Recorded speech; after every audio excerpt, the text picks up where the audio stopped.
Radio Adventiste Bethany de Pétionville, la radio qui vous parle de Jésus.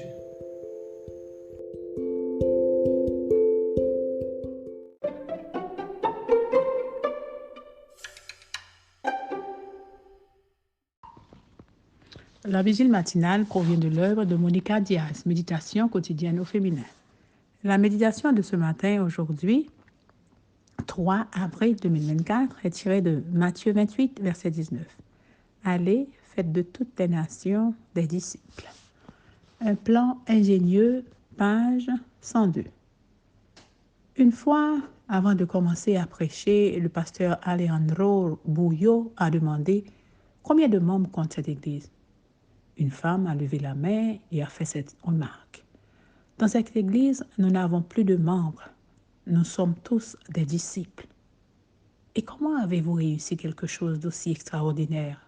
A voulu savoir. Boulot est impressionné. L'ancien d'église qui se trouvait sur l'estrade à côté du pasteur Boulon a répondu. L'année dernière, nous avons fait le vœu de changer de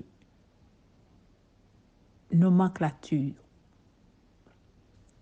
Membre d'église et disciple du Christ. Ce n'est pas la même chose.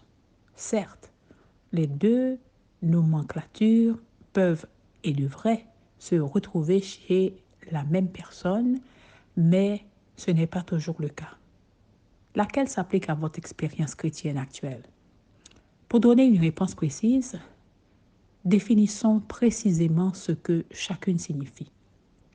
Être un membre d'église signifie faire partie d'une congrégation religieuse à laquelle on accède par le baptême.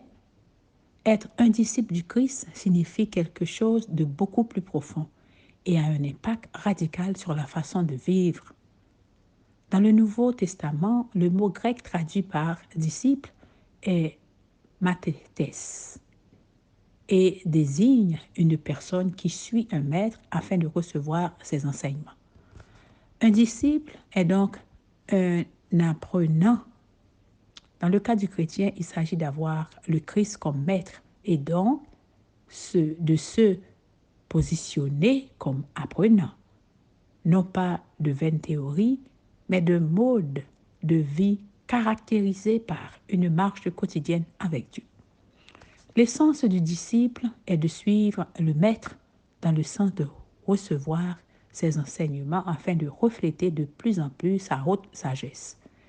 Le but de l'invitation de Jésus à le suivre n'était pas de faire croître l'Église numériquement.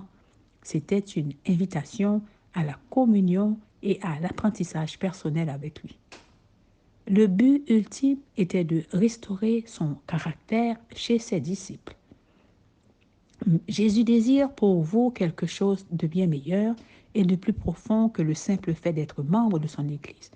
Il désire faire de vous un disciple pour que vous puissiez vivre avec la sagesse d'en haut.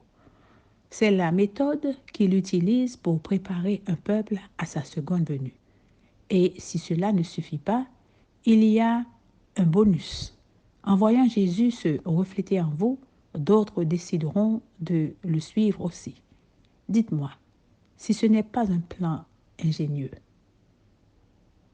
Amen, amen, amen. Un plan ingénieux. Que Dieu vous bénisse. Bonne journée.